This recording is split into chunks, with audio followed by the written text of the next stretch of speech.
Live long and prosper. I was going into Toshi Station to pick up some power converters. Lilu Dallas Multipass. Shut up and take my money. By Grabthar's hammer, what a saving. One does not simply walk into Mordor. X never, ever marks the spot. Winter is coming. You're a wizard, Harry. Stay a while and listen. Hey, old Kermit the Frog here. Bow ties are cool. So say we all. This is a Play on Nerds. Welcome, episode 190 of A Play on Nerds. I'm Jarman. And I'm Steve. That's right, and we're here to talk about some time-traveling craziness in honor of Madam Web coming out in theaters that everyone's going to see. But That's instead right. of... We reviewed the trailer not long ago and literally had no idea what the movie's going to be about. But if there's one thing we definitely decided it's about time travel. Yes, that is involved with Madam Web. And in honor of that, of course, we're not going to talk about Madam Web. We're going to talk about a different movie that also had a time-traveling protagonist in the form of Mark Hamill from Time Runner, 1993 gem that is going to be right later in this episode. And I want to apologize in advance. I also have a cold right now, so if you hear some of the nasally talk, that's why, because I've got a cold. That's right. Really leaned into it. Yeah, I got a cold. But Steve, what have you been up to since we last recorded, Steve? Well, man, it's been a hell of a thing. We were supposed to record last week. My wife fell ill and became ill enough that we had to take her to the emergency room, and then went on a 3 or 4 day hospital adventure. She spent a few days recovering in the hospital, got discharged on Sunday, and it's been kind of getting our lives back together and getting back into the grooves, For sure. Getting the kids back in. Luckily, we're now here with, friends and family and stuff. So one of the nights I spent it with my brother and his wife and their daughter, which was lovely. And then my mom came and spent the night, the first night Anna was in the hospital. So it was very nice to have all the family support. Yeah, it's a good thing you're there. Yeah. Our whole life was just consumed by illness and hospitals. Oof. Things are on the mend now. Yeah, we certainly hope so. Indeed. But yeah, that's kind of been it. So what have you been up to? That's a lot. Well, I sent off to get a new passport because I'm going on a honeymoon soon. My passport still had my old name on it, so I had to go get it changed and got it expedited. They're going to send it back quickly, hopefully. They've already taken my money, so they better send it. And I booked my trip to Scotland. So I'm going to Scotland for 2 weeks. I'll be very close to 2/3 of our listeners. But very close is pretty relative. Yeah, about 300 or 400 miles, something like that. But better than 3,000. But so we're taking a driving tour all around Scotland. It's going to be very exciting. We already got the car rental all set up and everything. We're planning we're staying for all that. And it's been a lot of planning and that kind of stuff. And then I got a cold, probably from my mother-in-law, because we went to go celebrate my father-in-law's birthday in Safety Harbor with my wife, and she was sick, the mom. So I think she gave it to me. But I don't hold that against her. It's not her fault. I enjoyed myself. It was worth it. Fair, as long as it was worth it. And I'm not in the hospital, so I can't complain. That's right. But I think that takes us to some nerdy news, perhaps? It's time for Nerdy News.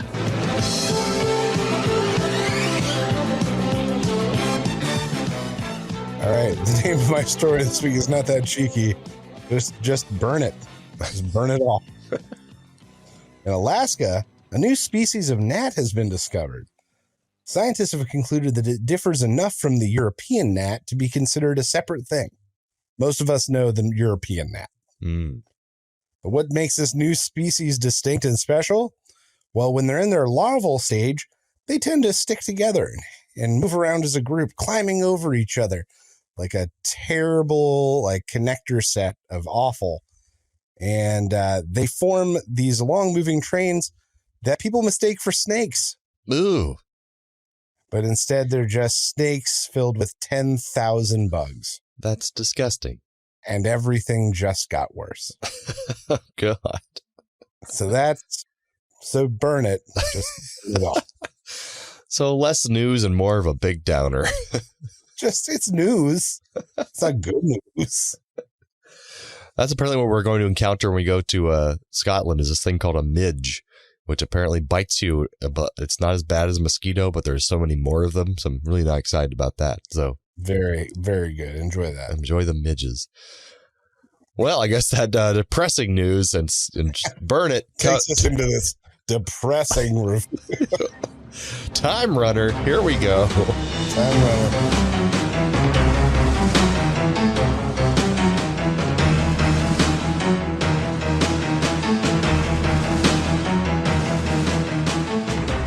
So I just wrote this down first. I could find no mention anywhere that this was a made-for-TV movie.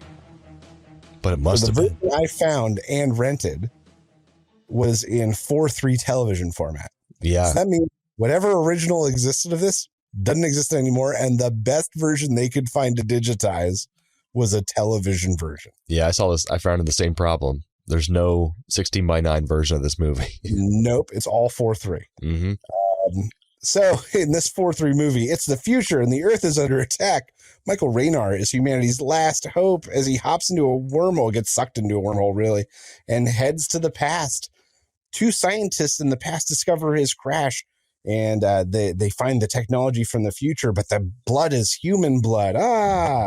Then some military guys arrive, and they apparently have the power to force the movie into slow motion for an entire minute. More like 5 minutes.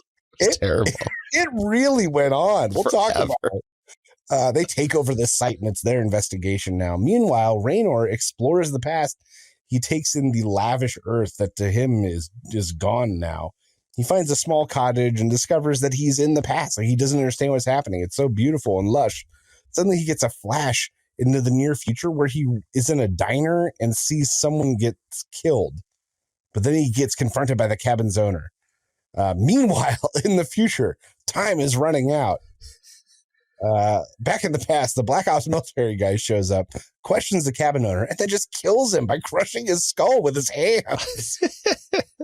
Not slow motion. The bad guy is to Raynor, who's at a local cafe. The bad guy knocks hot coffee into a waitress's face and shoots up the joint. It is so brutal. Raynor is hit, but he escapes when the lady scientist shows up in her car and picks him up. Meanwhile, in the future, time is still running out. Raynor in the past, I guess, is paranoid and doesn't trust the scientist, but he has another time flash, and then the G-men all catch up with him. There's a car chase, and Raynor and Lady Scientist narrowly escape in an airplane. But there's a guy in the back, and they're running out of fuel, and he's like, "Hey, my friend's place is conveniently not far from here.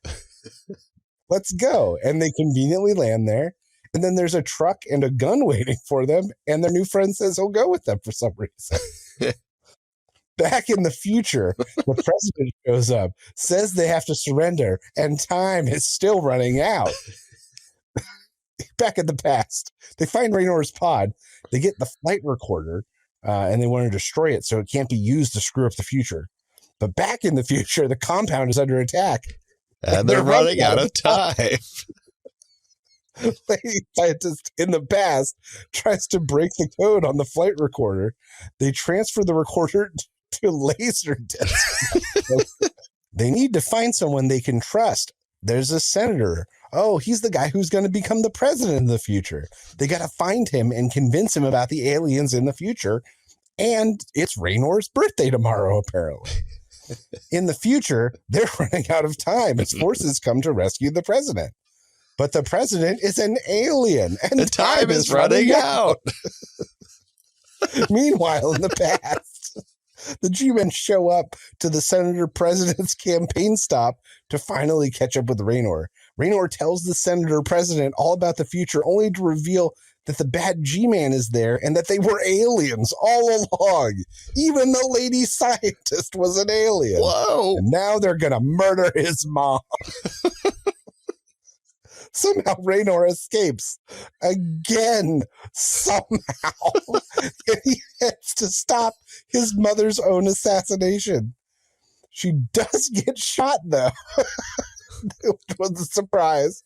But Lady Scientist saves them for some reason. Raynor is born in an ambulance, but his mother seemingly dies in transport. But the ambulance isn't headed to the hospital. It's headed to Senator President Alien. Oh, no. Their wacky friend from earlier saves them with gun violence. And Lady Scientist and Raynor escape. Again. But this time it's with a baby. But the G-Man is there with a future gun. But weird friend shows up and shoots him. Raynor pushes... This thing is so ridiculous. Raynor pushes Senator President Alien off the roof, and he disappears from the future, which indicates he was never there. So literally the entire future would be different, especially if this guy successfully became president. So, like, the whole future is different now. The wormhole sucks up Raynor again, and that's the end. Thank God. And time is running out. Its scientist alien lady is now his mom, I guess. I guess? Time is running out. It's a classic. I searched and really hoped that there would be a Rift Tracks to this, and there is not, unfortunately. But it has been requested in the Rift Tracks forums. Okay. So, some things I liked. This movie was a good length. It was not crazily long. I appreciated that. Mm-hmm. There's that one actor in it who's pretty good. The guy who played the President Senator. The guy who played President Senator Alien. He was pretty good, and he's been in some stuff. He was in Cabin Boy, which I enjoyed. He was also, wasn't he he was in The Fifth Element as well as like a general. Oh, he was. You're absolutely right. Yeah. I like the general idea of the plot, even though it's been done a lot since then and stuff. But, you know, it was a good thought. It just wasn't carried out very well. Brian James is that guy's name. Brian James, two first names. President Neela. Yeah. Raydon Chong wasn't bad, who played Karen, the scientist lady, but it was so badly written, and her motivation switched like 4 times in the last 20 minutes of the film. It was hard. Yeah, it was hard to follow what she was supposed to be doing. And that's Cheech and Chong's daughter. That one. Okay. Yeah. So some things I struggled with. Wait, hold on. Pretty much everything else. I had a couple more things that I liked. Okay. The special effects and action sequences, because there were a lot of them, were pretty good for a 93 direct-to-video release or whatever the hell it was. They weren't that bad. They weren't like distractingly horrible. I thought Mark Hamill did a pretty good job, and like you said, Brian James. But I felt like they were all in a different movie because the rest of the actors were really bad. I put especially Freeman. I don't remember who that was. That was the main the goon bad guy, whatever. He was a terrible actor. Like it was just the G-Man. Yeah, he was something. It was really bad. And Raydon Chong, I thought, she was just kind of monotone, and when she wasn't being confusing, it was just kind of like. But yeah, I thought that they just needed more Mark Hamill. He did a good job, but they just didn't have enough time for him to actually talk. He was just running around shooting things. But yeah, it was nonstop and not in a good way. So what else did you struggle with? Pretty much everything else. There just was a lot that I know I made fun of it a lot, but the constant cuts to the future where like literally nothing was happening felt just terrible. It was awful. We gotta set off the nuclear explosions to stop the aliens. Oh, we got the things. Oh, the president's telling us, but like nothing was happening. It wasn't until then suddenly they were coming to rescue the president or whatever. And they never explained before Raynor left that he had time travel ability or that why he was important. They never actually say why. They're like, "Where's Raynor?" Like, Why do we care? What is he supposed to do? Like, you didn't Did we tell just know us. that he was on a space station doing something? They didn't explain the time travel aspect or why he thought he could do that, or like. Oh, he got sucked into a wormhole, I guess? I guess it was all an there's just a accident. lot of- Like, it wasn't explained at all. There were way too many convenient moments, as you mentioned a couple of times in your summary, like people just showing up out of the blue to save him, and like many times, like I was just like, why was that person there? How did they know he was there? Arnie, that was the guy's name, their friend that they randomly make. He just like shows up out of nowhere to save the day a bunch of times. And mind you, he wasn't bad, but you're right. The whole last part of the movie just cruxed on him showing up. Yeah.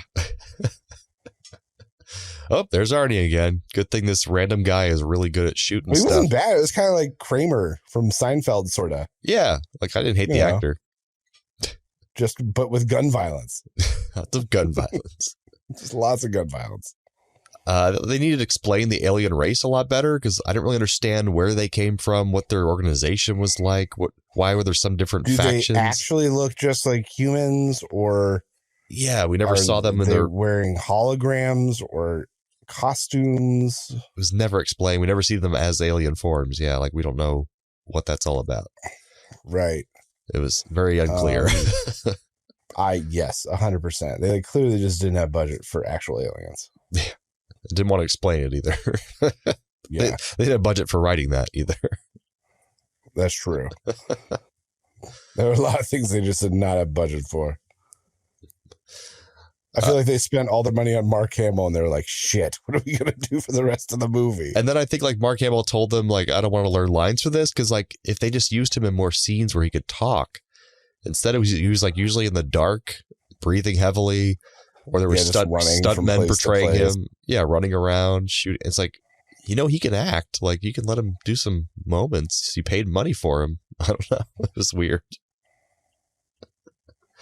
Agreed. So yeah, I'm not sure I would really recommend this movie to anyone. It's just so, like, we watch a lot of bad movies, but this one's like unexceptionally bad. I don't know. I still had fun watching it. I didn't have a terrible time. I don't know, man. It wasn't a nutcracker.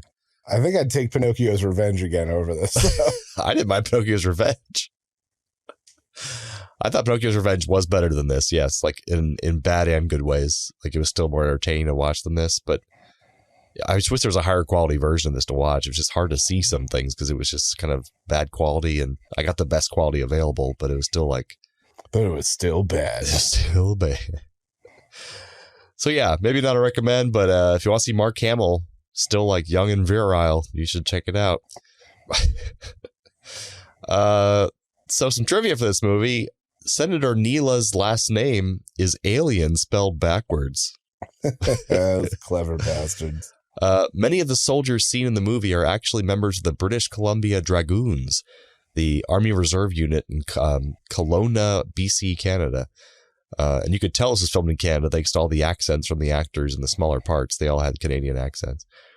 The second low-budget science fiction film to star an actor from the Star Wars trilogy. 4 years earlier, Carrie Fisher, who played Princess Leia, starred in the 1987 Australian time travel flick, The Time Guardian. I know what we're watching next time we do a time travel movie. God damn it, The Time Guardian. EW.com graded it a C- for having plenty of gunfire and what are we going to do now dialogue. Whatever that means. What are we going to do now? And noted that while 6 screenwriters were credited, none were needed. That's what Leonard Maltin said. He said he called the film silly, poorly plotted, and badly presented. Yeah, I tried to look them up to see if any of them had done anything, and the real answer is each of them had like 3 to 4 writing credits to their name. A few of them were overlapping things, and that was like, and never again. It's like they were someone's niece or nephew, and they tried to use nepotism, but they were just so bad it didn't work. Hashtag agree. Yeah. So that was Time Runner, folks. Go see Madam Web. I'm sure it's going to be just as good as this movie. the same level of good. So now we got a little game to play. I'm going to call this game Let's Get Steve Canceled, Time Travel Edition. Yay. All right. So this is a kind of a rendition of a game we used to play called Would You Rather.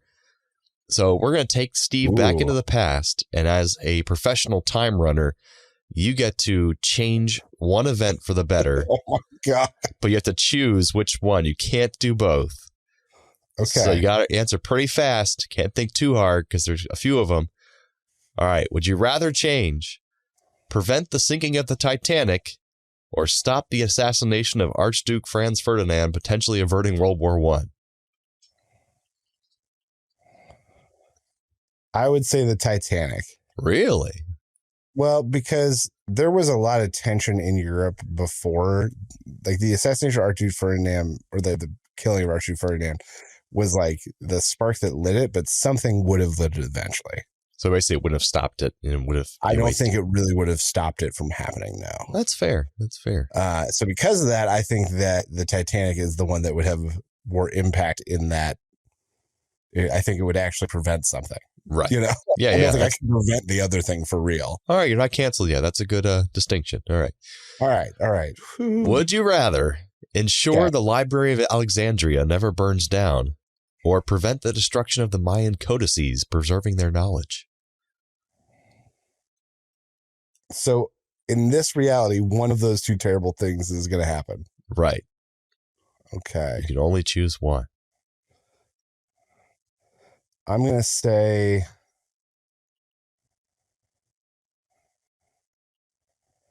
the not say I'm okay with the Library of Alexandria burning, but I feel like we've had more time to study that. And the other has more impact on early human history from a study point of view. Right. So I'd say just let the library burn. Let's burn some books, folks. You heard it here first. Steve likes burning books. Time to study it. Everything in there has been copied and documented. As far as we know. Yes. All right. Would you rather change, save the lost city of Pompeii from the eruption of Mount Vesuvius, or prevent the devastation caused by the Chernobyl nuclear disaster? Chernobyl nuclear disaster. Yeah. Because after the people of Pompeii were dead, yes, it was an atrocity, but it was done. The suffering was done. In Chernobyl, not only did you have the immediate deaths, but then you had radiation poisoning, children born with deformities for decades to come. Yeah. I think that's pretty straightforward. The lingering pain of Chernobyl makes me pick Chernobyl. Perfect answer. I like that. This next one will get you in trouble, though. All right. So, do you stop the colonization of Native American lands by European settlers, or prevent the African slave trade from ever occurring?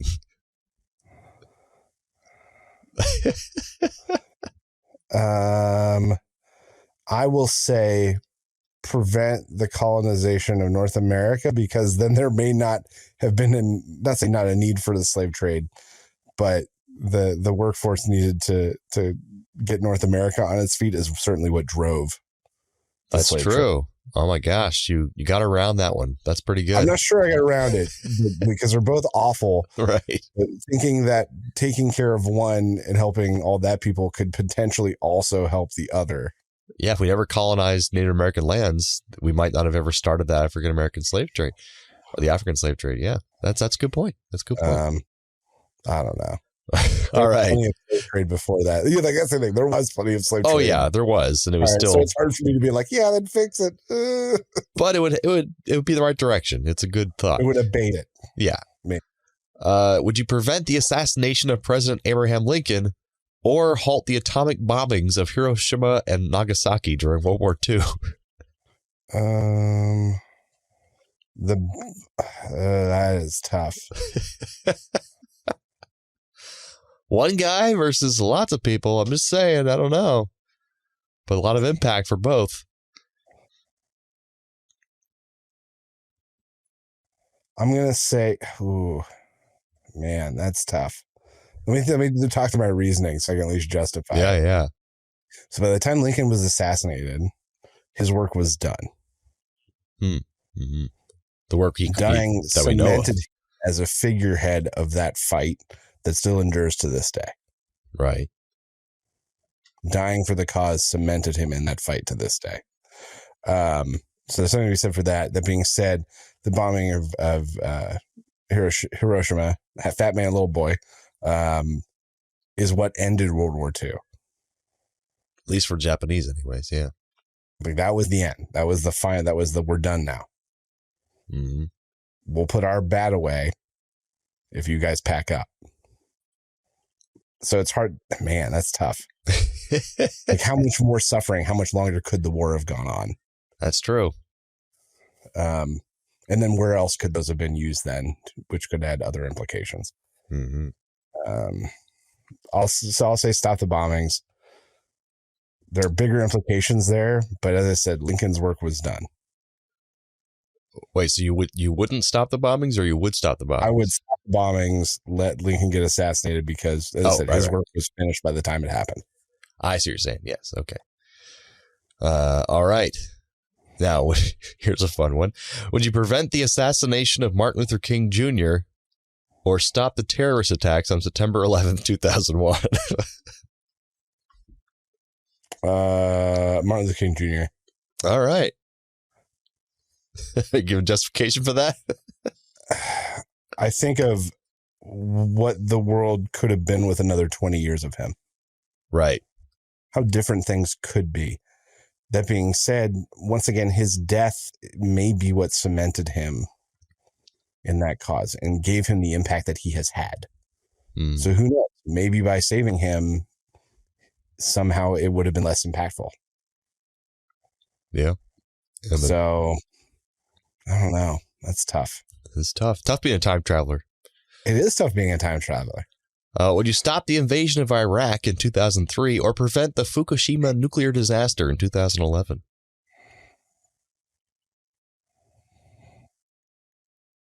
Invasion of Iraq. Yeah, that was a quandary. That's just we never left. And Fukushima, until we ditched. Yeah. Until that happened. And Fukushima, they did a pretty good job of cleaning that up. It was terrible that it happened, but they did a fairly decent job of keeping it under control. For the amount of civilians hurt and young servicemen who have died over there for a war based on what turned out to be lies. And a quagmire.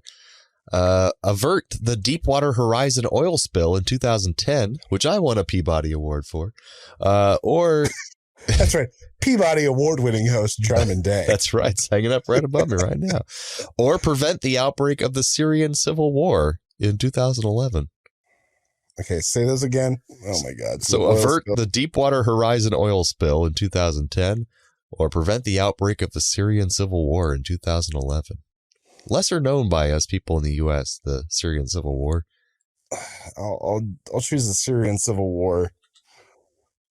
Only because, at the time, Deepwater, that spill was like the worst natural catastrophe that had ever occurred. And now it's happened like 10 times over. Oof, yeah. So it's like, what would that prevent? It would be great to prevent that one thing, but big picture, it's not going to change a ton. Whereas the saving a bunch of human lives, I got to choose human lives. There you go. That's true. Prevent the 2008 financial crisis or stop the spread of misinformation and fake news on social media platforms in the last decade. 2008 financial crisis, because then I would be a decade ahead of my life of where I am now. Yeah, all of us would be. That's true. I'd own a nice house, and maybe things would be so bad. Yeah. Oh my God. Like you and I graduated into the worst recession since the Great Depression. That's pretty wonderful. And the last one: prevent Donald Trump from ever becoming president, or halt the spread of COVID-19 in its early stages, potentially averting the global pandemic. Stopping Trump, because it would do both. Hey, I like that. There you go. Well done. I think you make a pretty successful time traveler. You have some good... I think I'd do okay. Good judgment there. You make the best choices you can in the moment. You got to do what you got to do. You can't save everyone. You can't save everyone. That's true. Can't save everyone. This isn't fucking Quantum Leap. I wish it was, but it's not. Great show. Boy. Great show. And that takes us to some radical recommends. If you have the means, I highly recommend picking one up. What do you recommend I do? I recommend Pleasant. All right, this week's radical recommend is Quantum Leap. Oh, No, I'm just kidding. That would be wonderful. So my radical recommend is it's a little more existential. Revisit some of your old games. Ooh. I needed a break from Diablo 4. I got burnt out. And I was like, do I get a new game? I went, no, let me revisit a bunch of my old ones. So I went back and I picked up Tiny Tina's Wonderland. I've been playing through that again. When I get sick of that, I've reloaded Red Dead Redemption 2. What's Tiny Tina's Wonderland? Overwatch in there. It's Borderlands. It's based on the Borderlands 3 engine. Hmm. And it's a Dungeons and Dragons themed adventure where you are playing a tabletop character and Tiny Tina is your DM.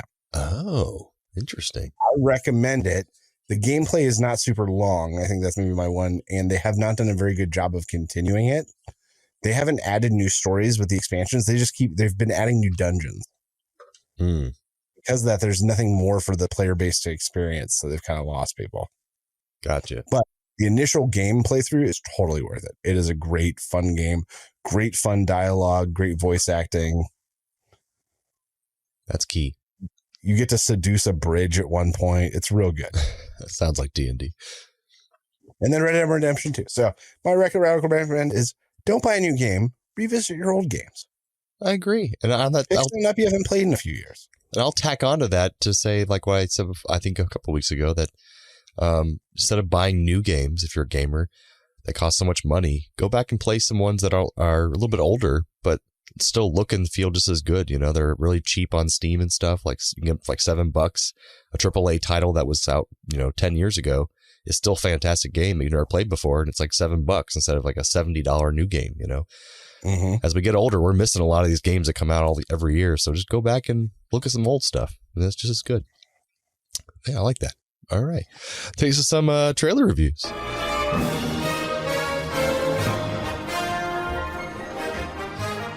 All right. This week we have a remake of sorts. It's called Roadhouse. And this is one starring Jake Gyllenhaal. Original was with Kurt Russell, and it was a classic. Just a good old-fashioned beat-em-up movie. Basically, we have Jake Gyllenhaal playing a guy who's some kind of rough and tumble guy who gets picked up to work at a bar in South Florida somewhere, I think, to be like a bouncer. And there's an ex-MMA fighter who's washed up. There we go.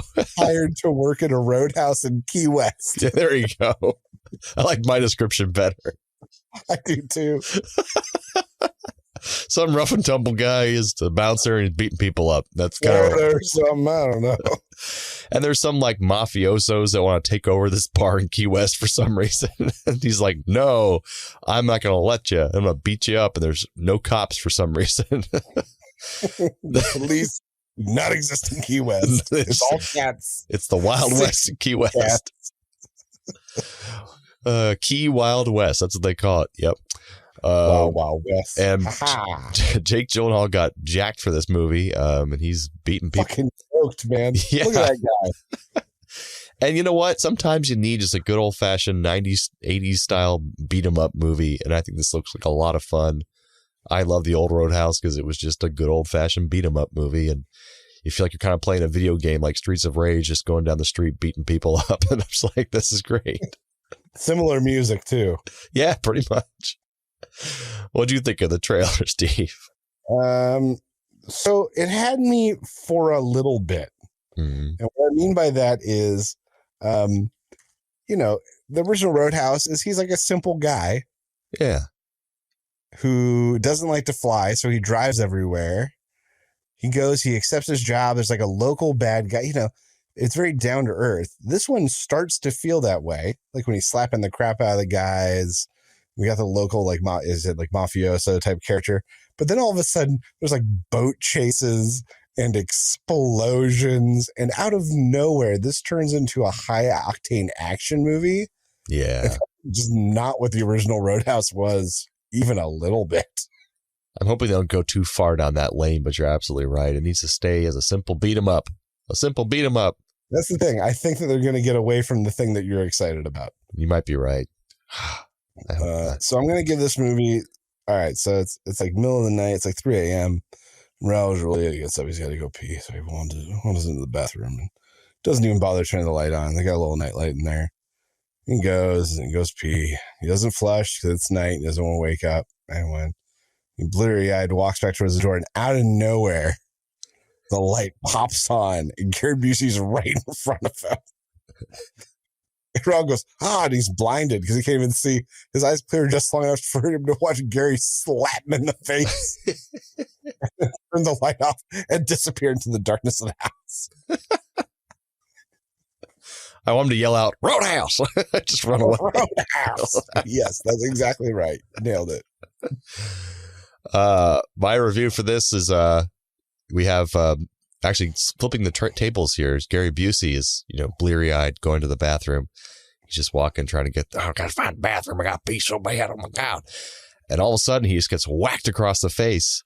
The light turns on as he's fallen to the ground, and he sees standing above him the towering Raul Julia in full red regalia, wearing a red hat.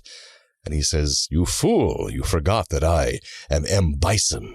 And he's like, "Oh, man, you haven't done this in so long. I thought you finally snapped out of it. Yeah, that one time you beat the crap out of me. It was such a horrible day." "Oh, for you, Gary, that was a horrible day. But for me, it was a Tuesday." It was a Tuesday. That's the movie I want to see. Brutal line. It was a wonderful line for a bad movie. Well, I think that brings us to the end of episode 190 of A Play on Nerds. Join us next time. I already forgot what we were going to do. I have it in the calendar. In honor of Dune 2. In honor of Dune 2, we're going to review another movie about subterranean creatures and the people in a deserted area affected by them, just trying to survive. And that's, of course, the classic Tremors 2. That's right. You all know it. You all love it. It's amazing. So join us for that. Come on back and be our nerdy audience. We'll come on back and be your nerdy co-hosts.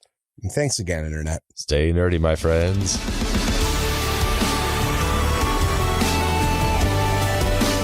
Thanks for listening to A Play on Nerds. Feel free to email feedback at aplayonnerds.com with all your questions or comments. Shoot us a message on Facebook or Twitter and earn yourself a sweet shout out on the show. Review us on YouTube, Spotify, or Apple Podcasts so even more nerds can find us. Tell your friends, tell your enemies, we aren't picky. Check out our entire back catalog and other offerings at aplayonnerds.com. And how?